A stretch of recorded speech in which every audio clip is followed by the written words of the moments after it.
Berawal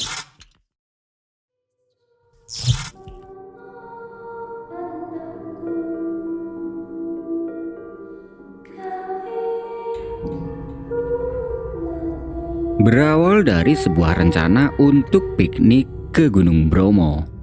Udah pada tahu Gunung Bromo kan? Waktu itu mereka ini ada 6 orang. Ada Ipul, Rizky, Puput, Mustafa, Agung, dan Tommy. Mereka berenam tinggal di satu kampung dan biasa kumpul bareng di warung kopi. Berhubung 2 minggu ke depan ada libur hari raya, Ipul mempunyai agenda untuk pergi piknik ke Gunung Bromo. Ya, untuk mengisi waktu liburan lah. Lagi pula, teman-temannya Ipul juga belum pernah ke Gunung Bromo. Beberapa hari setelahnya, setelah mengagendakan itu, Ipul dapat informasi dari orang sekitar. Kalau mau ke Gunung Bromo, usahakan jangan lewat Pasuruan. Katanya, kalau lewat Pasuruan itu rawan rampok atau begal. Mendengar kabar itu, Ipul kasih tahu ke teman-temannya kalau lewat Pasuruan itu kayak gini dan gitu. Akhirnya mereka memutuskan untuk ke Bromonya ini via Malang saja. Di sisi lain, kalau via Malang itu lebih dekat dengan tempat tinggal mereka yang berada di Kabupaten Mojokerto. Singkat cerita, H+2 setelah Hari Raya Idul Fitri tahun 2014, mereka berangkat menuju ke Malang. Mereka berangkat dari rumah sore dan sampai di daerah Tumpang malam. Tumpang adalah sebuah daerah yang berada di Kabupaten Malang. Sesampai di daerah Tumpang itu, mereka mampir dulu di warung yang ada di pinggir jalan untuk ngopi. Di warung itu, tiba-tiba ibu penjual kopi sempat tanya pada mereka, "Ini pada mau kemana?" "Mau ke Bromo, Bu. Malam-malam gini." "Iya, Bu. Memangnya kenapa kalau malam?" "Ya nggak apa-apa. Kalau mau ke Bromo malam mending lewat Probolinggo aja, lebih rame jalannya. Kalau lewat sini mendingan siang." Mendengar itu, mereka sedikit kendor. Tapi karena sudah terlanjur sampai di sini, mereka tetap ingin melanjutkan perjalanan. Setelah kurang lebih 45 menit ngopi, mereka melanjutkan perjalanan lagi menuju ke gerbang perizinan. Sesampai di gerbang perizinan, terlihat sangat sepi. Hanya ada beberapa pengunjung saja. Itu pun sebagian akan ke Gunung Semeru, bukan ke Gunung Bromo. Oh ya, jalan menuju Bromo lewat Malang ini satu jalan kalau kita akan mendaki ke Gunung Semeru. Jadi, kalau tujuan kita mendaki ke Gunung Semeru, kita tidak perlu membayar tiket masuk di sini. Nah, berhubung tujuan mereka malam ini adalah ke Gunung Bromo, jadi di situ mereka membayar tiket masuk. Ketika sedang mengisi formulir, Ipul sempat ditanya oleh petugas yang berjaga, "Mau langsung ke Bromo sekarang, Mas?" "Iya, Pak." "Kalau gitu hati-hati, soalnya jalan turunan ke padang pasir licin. Kalau bisa pakai jasa jeep aja biar aman." "Emangnya kalau pakai motor bahaya ya, Pak?" "Ya nggak apa-apa sih, tapi resiko, soalnya ini malam." Setelah mengisi formulir, Ipul berunding sama teman-temannya, enaknya bagaimana. Karena waktu itu mereka cuma membawa uang pas-pasan, akhirnya mereka memutuskan untuk pakai motor saja, karena kalau sewa jeep itu cukup mahal. Kurang lebih jam 8 malam mereka berangkat, meninggalkan pos perizinan. Setelah pos perizinan itu, jalannya masih belum begitu licin, tapi cukup berbahaya karena berupa bebatuan. Sesampai di pertigaan arah Semeru dan Bromo, mereka berhenti dulu untuk mengecek motornya masing-masing. Karena setelah ini jalanan akan menurun dan didominasi pasir. Setelah dicek dan aman, mereka lanjut berkendara lagi menuju ke padang pasir. Dengan susah payah mereka melewati jalanan ini, dan setelah menempuh kurang lebih 30 menit perjalanan, tiba-tiba kabut turun sangat tebal hingga membuat mereka berhenti karena kesulitan dengan jalan yang dilewatinya ini. Ketika sedang berhenti itu, Ipul bilang ke teman-temannya, "Gimana nih? Kabutnya tebal banget, jalannya nggak kelihatan." "Pelan-pelan aja Pul, yang penting sampai," jawab Rizky. Di sini Ipul merasa takut, Takut kalau ada orang yang sengaja ingin mencelakainya. Mungkin rampok atau begal. Karena kondisi saat itu sangat sepi, tidak ada pengendara satupun yang mereka jumpai.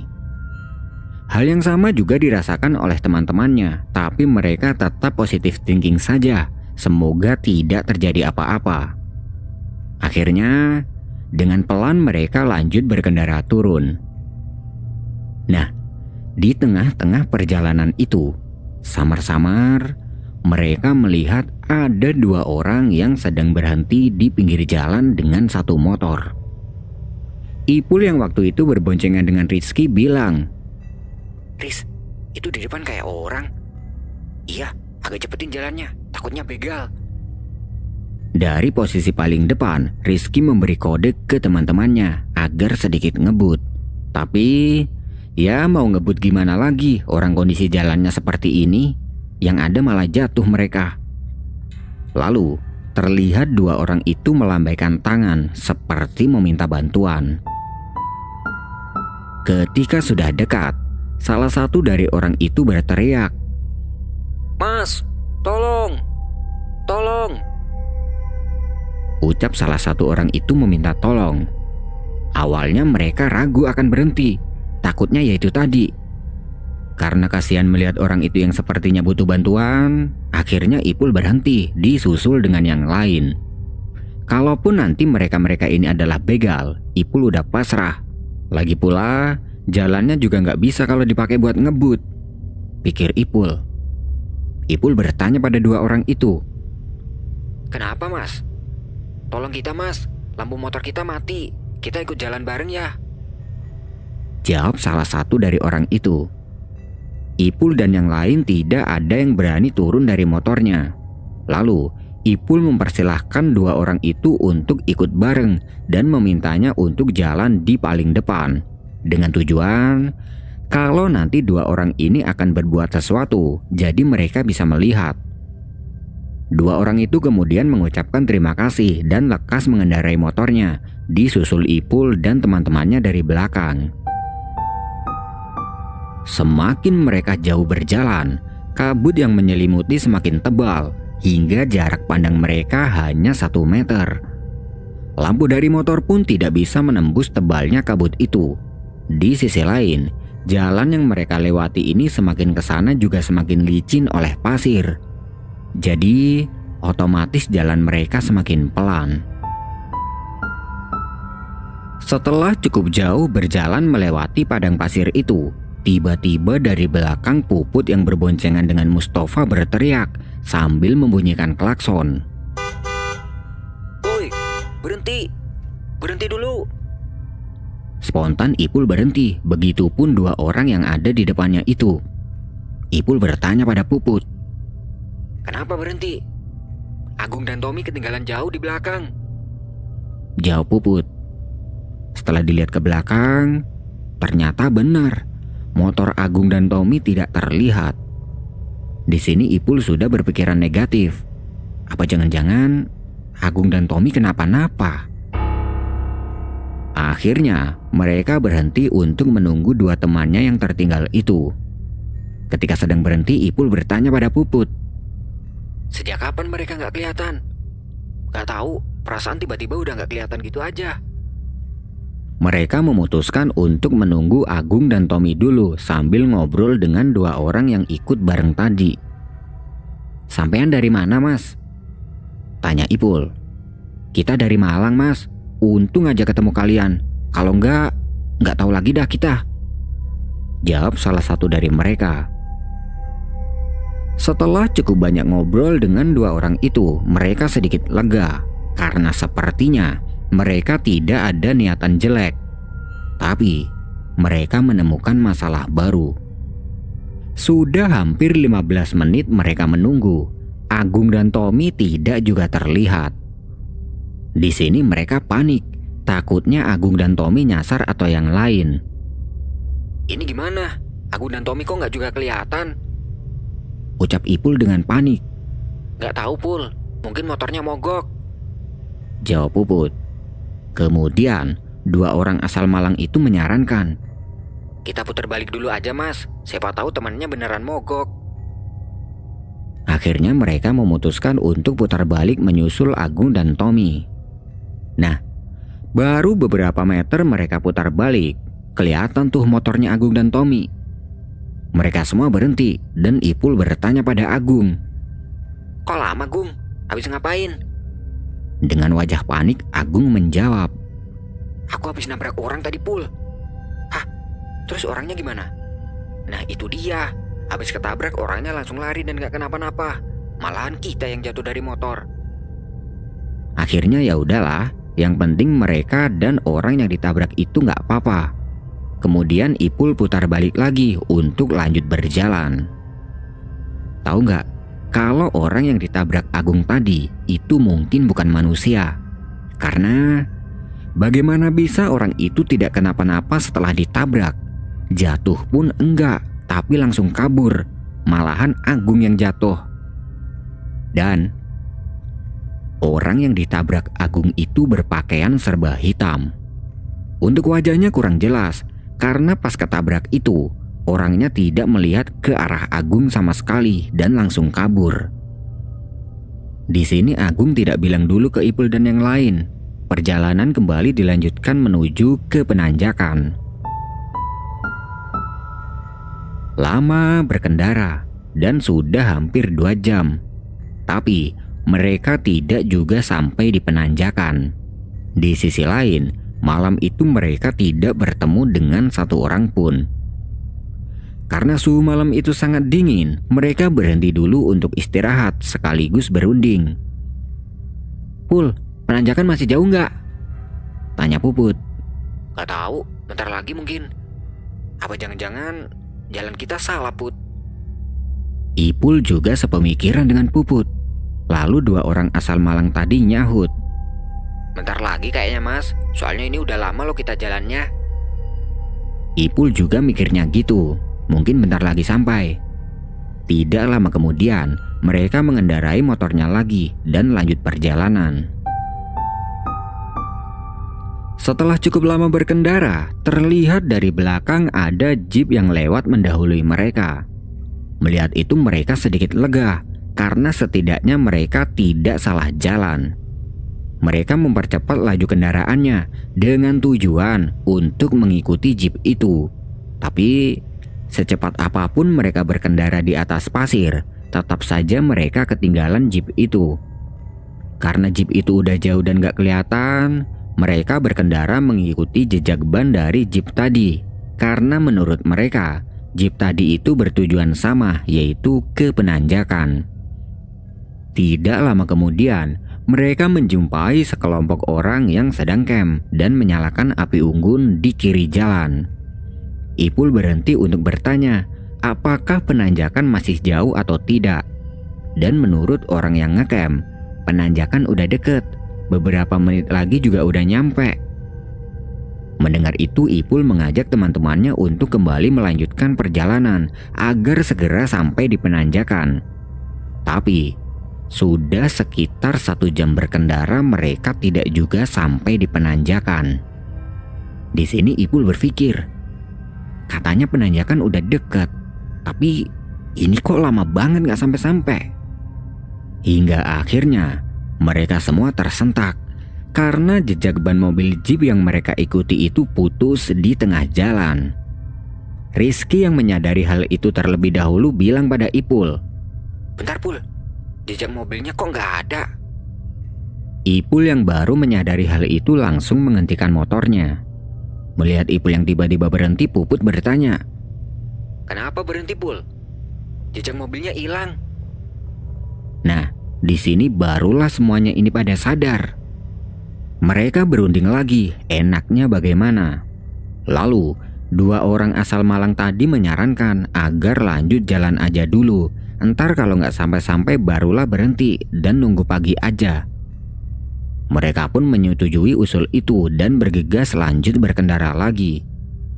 Nah, sekitar 15 menit berkendara, terlihat ada sekelompok orang lagi yang sedang ngecamp sambil menyalakan api unggun di sebelah kanan jalan. Melihat itu mereka lega, karena setidaknya mereka tidak salah jalan. Ipul mengajak mereka untuk berhenti dulu untuk bertanya. Ketika berhenti, sekelompok orang itu bertanya, Loh, kalian rombongan yang tadi kan? Ngapain balik? Loh iya, ini kan yang tadi ketemu. ucap Ipul. Mendengar itu mereka kaget, karena ternyata sekelompok orang yang sedang ngecamp itu adalah kelompok orang yang sebelumnya mereka jumpai. Mereka juga baru sadar kalau ternyata mereka ini jalannya putar balik. Dari sini mereka tidak habis pikir, kok bisa? Padahal tadi mereka tidak merasa putar balik sama sekali. Rombongan yang camp itu kemudian menawari mereka untuk gabung. Udah gabung sini aja mas, nunggu pagi. Ucap salah satu dari mereka. Karena sudah capek dan tidak kunjung sampai di penanjakan, akhirnya Ipul berinisiatif untuk ikut gabung bersama kelompok itu. Meskipun sebenarnya dia pengen banget ke penanjakan untuk melihat sunrise pagi. Sebelum mereka turun dari motor, dari depan terlihat ada 2 mobil jeep yang lewat. Lalu mereka yang sedang ngecamp itu bilang, Nah itu mas, kalau mau ke penanjakan, ikuti mobil jeep aja, udah deket kok. karena niat mereka adalah ke penanjakan, mereka mengurungkan niatnya untuk camp di situ dan lanjut berkendara mengikuti jejak mobil jeep yang tadi. Dan kejadian yang sama terulang lagi. Sudah hampir 1 jam mereka berkendara, mereka tidak kunjung sampai di penanjakan. Dan seringkali, samar-samar, Ipul melihat ada banyak orang yang berpakaian serba hitam sedang melintas di depannya. Melihat sekelebatan orang-orang itu, Ipul berpikir, apa karena ini yang membuat Puput tadi jatuh dari motor? Ipul yang merasa takut, dia mengajak yang lain untuk berhenti dan nunggu pagi aja. Di sisi lain, malam itu mereka juga udah capek dan kedinginan. Mereka memarkirkan motornya melingkar, kemudian di tengah-tengahnya digelar karpet untuk alas. Sambil menunggu pagi yang masih lama, mereka ngobrol-ngobrol membahas kejanggalan yang mereka rasakan selama perjalanan tadi. Lama mereka ngobrol, dan pagi pun tidak kunjung tiba. Rasanya malam ini panjang banget. Seringkali Ipul melihat jam yang masih menunjukkan jam 2 dini hari. Karena tidak tahan dengan suhu yang sangat dingin, mereka berencana untuk membuat api unggun. Tapi di sekitaran sini tidak ada kayu sama sekali. Jadi terpaksa mereka membakar barang-barang yang ada di dalam tasnya yang sekiranya tidak penting. Ada kertas dibakar, ada plastik dibakar. Sampai-sampai kaos gantinya Ipul pun dibakar karena saking dinginnya.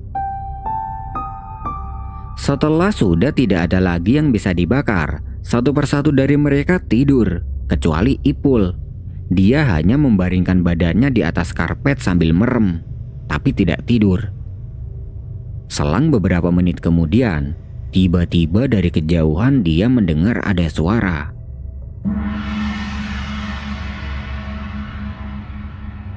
Pertama diabaikan karena dikiranya itu adalah suara dari kawah Gunung Bromo. Tapi kok suaranya ini terus-terusan terdengar? Setelah didengarkan lebih jelas lagi, suara itu mirip tabuk gong yang dipukul beberapa kali. Karena penasaran, Ipul duduk dan melihat ke arah sumber suara itu. Dan terlihat dari kejauhan ada cahaya kuning yang jalan ke atas. Ini aneh. Padahal waktu itu kondisinya sangat berkabut. Jarak pandang pun hanya 1 meter. Tapi kenapa cahaya kuning yang jauh itu bisa kelihatan? Dan itu cahaya apa? Awalnya Ipul mengira mungkin itu komet atau bintang jatuh.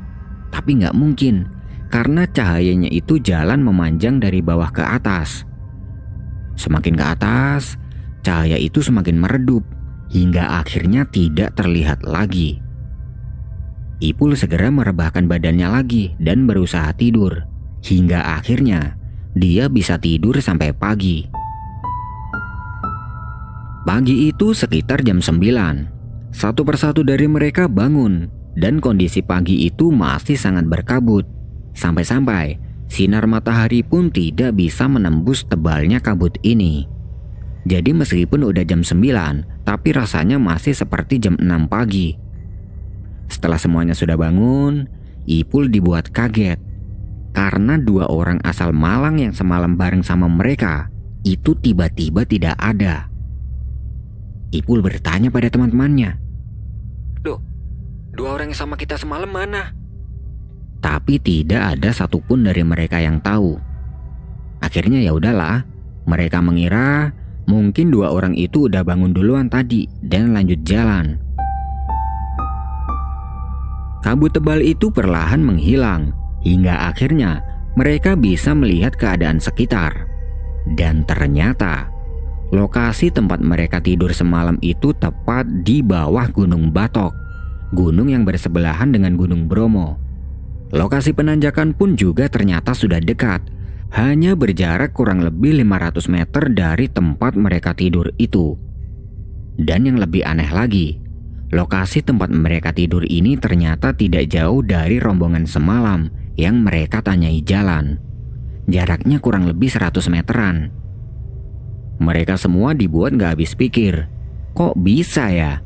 Perasaan semalam mereka ini jalan hampir 1 jam setelah bertanya dengan rombongan itu.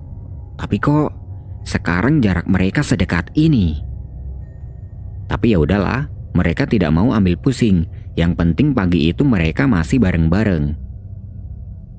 Pagi itu, mereka putuskan untuk berfoto-foto dulu sambil menunggu kabut benar-benar hilang. Ketika hari sudah agak siang, mereka mengendarai motor lagi menuju ke kawah Gunung Bromo.